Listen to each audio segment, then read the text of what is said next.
Hello and welcome दोस्तों। बात करेंगे आज के मार्केट के बारे में। तो जैसा कि देख पा रहे होंगे आज अगेन हमें मार्केट में एक ज़बरदस्त तेज़ी देखने को मिल रही है। आज के दिन हमें सेंसेक्स में 71,000 के भी लेवल देखने को मिल गए हैं और एक दिन में ही निवेशकों के 2 लाख करोड़ रुपए बढ़ चुके हैं, आपने स्क्रीन पे देख पा रहे होंगे। और निफ्टी ने भी एक नया हाई बनाते हुए आज दिखाया है।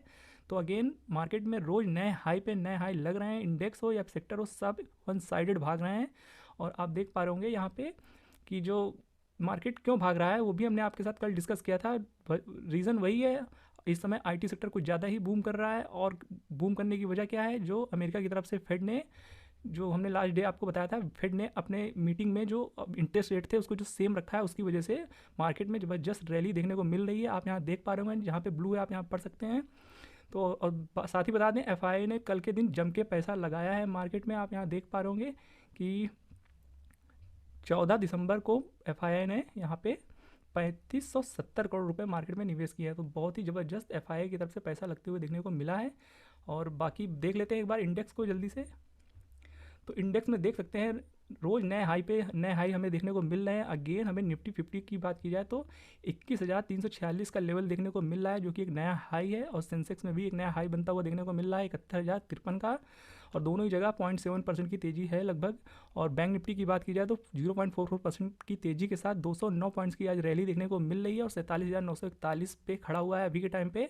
हो सकता है आज के दिन हमें यहाँ पर 48,000 के लेवल भी देखने को मिल सकते हैं। 48,000 का लेवल कोई ज़्यादा दूर देखने को नहीं मिल रहा है, वन साइडेड भागता हुआ देखने को मिल रहा है मार्केट। और जो लीड कर रहा है पूरे स्टॉक मार्केट को वो है आईटी सेक्टर। तो आईटी सेक्टर जबरदस्त रैली दिखाया है पिछले 2 ट्रेडिंग सेशन से। 7.5% की तेज़ी हमें दिखाया है पिछले 2 दिन में आईटी सेक्टर, देख सकते हैं। तो आईटी 20 में जो लोग निवेशित हैं, नो डाउट उनका ज़बरदस्त पैसा बना है पिछले 2 दिन में। सिर्फ और सिर्फ 2 दिन में 7.5-8% का रिटर्न, जो कि बहुत ही बड़ी बात होती है। और बता दें कि इसका जो प्राइस चल रहा है आज के दिन 37.50 पे चल रहा है, जो कि बहुत ही ज़बरदस्त तेज़ी दिखाया है आज के दिन हमें। और आज के दिन की तेज़ी की बात की जाए तो लगभग 4% भागा है आज के दिन अगेन आईटी सेक्टर।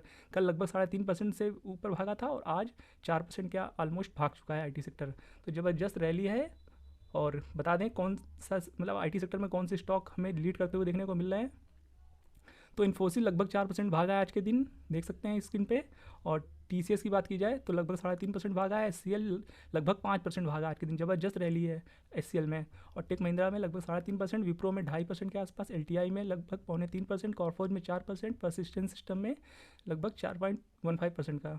तो ज़बरदस्त तेज़ी है। और बाकी एम्फेसिस में 1.5% की तेज़ी और लगभग एलटीआई में 2.25% की तेज़ी। तो 12 के 12 स्टॉक ग्रीन है और बहुत ही ज़बरदस्त तेज़ी शो कर रहे हैं।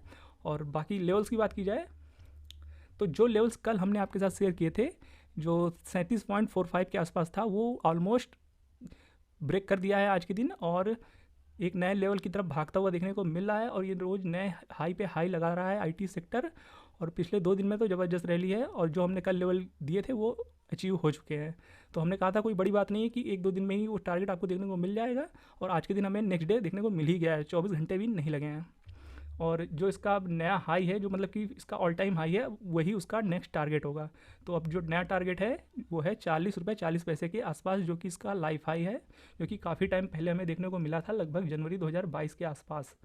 तो जनवरी 2022 मतलब लगभग 2 साल पहले जो हाई लगते हुए देखने को मिला था, अब इसका नया टारगेट होगा। बट यहाँ पे हम एक बात कहना चाहेंगे कि ये एक बार में अचीव होता हुआ देखना मुश्किल है, क्योंकि अभी काफ़ी 2 दिन में ही सिर्फ 8% लगभग भाग चुका है और अभी यहाँ से भी लगभग 5-6% ऊपर जाना है लाइफ हाई के लिए।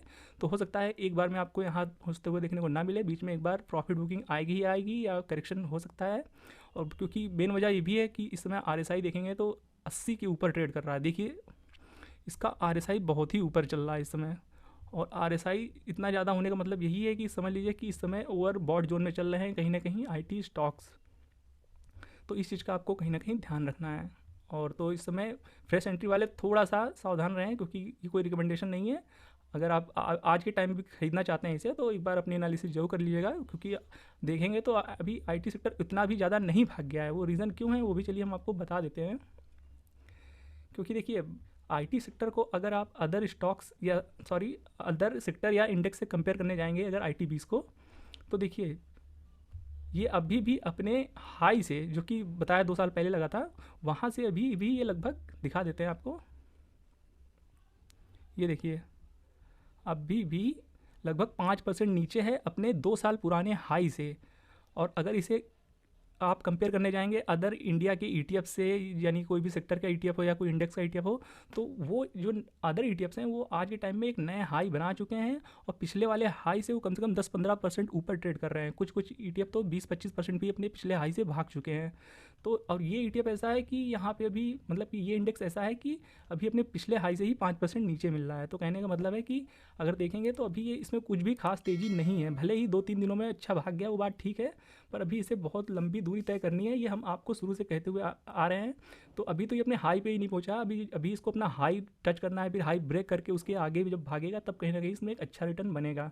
तो अभी तो ये अपने हाई से ही 5% नीचे है। तो अगर कोई लॉन्ग टर्म निवेशक है तो इसमें आराम से बना रह सकता है। आईटी सेक्टर के बिना कुछ भी नहीं होता है आज के टाइम में, आपको भी पता है। तो आईटी सेक्टर तो चलेगा ही चलेगा। और जिन लोगों को लगता है आईटी सेक्टर नहीं चलेगा तो आई डोंट नो कि वो क्या सोच के ऐसा बोल रहे हैं, क्योंकि आईटी सेक्टर के बिना कोई भी सेक्टर आज के टाइम में सर्वाइव ही नहीं कर पाएगा। इवन बैंकिंग सेक्टर भी अगर है तो बैंक में भी सारा कुछ काम कंप्यूटर, लैपटॉप और ये सब में ही होता है, मोबाइल में ही होता है। आप भी अपने बैंक के सारे लोन वगैरह जो भी पेमेंट वगैरह या रिचार्ज वगैरह सब मोबाइल से ही करते हैं, और उसे कौन चलाता है? IT sector. तो बिना आईटी सेक्टर के बिना आज के बिना कुछ भी पॉसिबल नहीं है बिना आईटी सेक्टर के। इवन कार वगैरह में भी आईटी का ही काम होता है, तो उसके जितने भी सॉफ्टवेयर होते हैं। तो आईटी सेक्टर के बिना कुछ भी पॉसिबल नहीं है आज की डेट पे। ये तो छोटे स्तर की बता रहे हैं हम, अब ऊपर के स्तर पे तो सब कुछ आईटी पे ही काम होता है। आपका गूगल, फेसबुक, जो भी जितना भी सब कुछ चलता है सब वो भले ही यूएसए का आईटी है, बट वो अगर यूएसए का आईटी भागता है तो हमारा आईटी भी भागता ही भागता है उसके पीछे। तो ये चीज़ आपको पता होनी चाहिए। तो अगर कोई लॉन्ग टर्म निवेशक है तो आईटी बीस बेस्ट है। आईटी बीस में आप निवेशित रहिए। और देखिए स्विंग ट्रेडिंग करते हैं वो ठीक है, क्योंकि स्विंग ट्रेडिंग में हमें देखिए बीच में जब ये एक रेंज में ट्रेवल कर रहा था आईटी बीस, तो हमें स्विंग ट्रेडिंग में अच्छा खासा पैसा बना है। पर अब टाइम है लॉन्ग टर्म खेलने का। तो आप अपने पास 2 तरह का आईटी बीस में निवेशित रखिएगा तो ज़्यादा बेटर है। एक में आप स्विंग ट्रेडिंग कर रहे हैं ठीक है, पर आप लॉन्ग टर्म पोजीशन भी आईटी सेक्टर में बना के रखिएगा, क्योंकि ये एक ऐसा सेक्टर है कि आपको आने वाले टाइम में एक ज़बरदस्त रिटर्न देगा। देखिए अगर इसे 5 साल के टाइम फ्रेम में देखेंगे तो देखिए अभी चार्ट खुद ही आप देख के समझ सकते हैं कि अगर ये ऐसा मूव एक बार और मार दिया इसने इस लेवल से, तो सोचिए कितना रिटर्न आपको देके जाएगा। देखिए एक बार आपको जुलाई 2020 से देखिए कितना भागा था, ये मूव दिया था, कितना भयंकर रिटर्न दिया था यहाँ पे। और सोचिए ऐसा ही मूव अब यहाँ पे देना बनता है।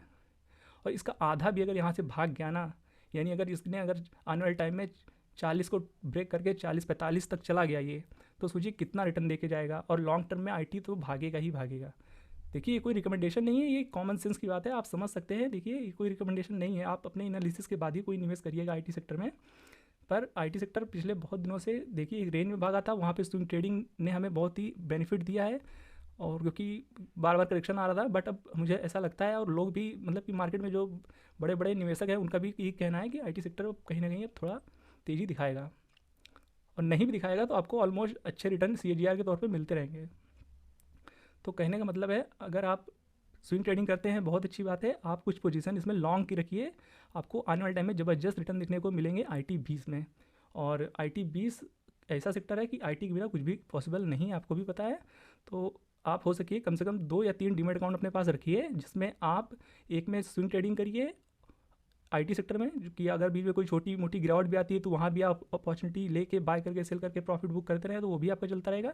और एक जगह आप लॉन्ग टर्म पोजीशन होल्ड करिए और लॉन्ग टर्म में आपका अच्छा खासा पैसा बनेगा। और अगर आपके पास डीमेट अकाउंट नहीं है तो डीमेट अकाउंट जरूर 2 से 3 रखिए, एक में स्विंग ट्रेडिंग करिए, एक में लॉन्ग टर्म ट्रेडिंग करिए, मतलब लॉन्ग टर्म इन्वेस्टिंग करिए। क्योंकि अगर आप एक ही जगह करेंगे तो आपका सब मिक्स मैच हो जाएगा, फिर प्रॉब्लम हो जाएगी आपके लिए। तो कम से कम 2-3 डीमेट अकाउंट रखिए।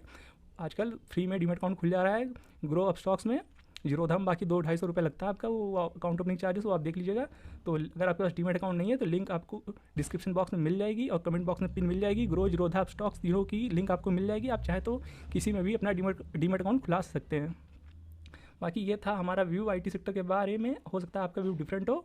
तो किसी भी प्रकार का निवेश करने से पहले एक बार अपनी खुद से रिसर्च और एनालिसिस जरूर कर लीजिएगा। तो ये था हमारा व्यू। आई होप दोस्तों वीडियो आपको समझ में पसंद दोनों आया होगा। वीडियो पसंद आया तो वीडियो को लाइक और चैनल को सब्सक्राइब करना बिल्कुल भी मत भूलिएगा। मिलते हैं नेक्स्ट वीडियो में, तब तक के लिए keep learning and be discipline.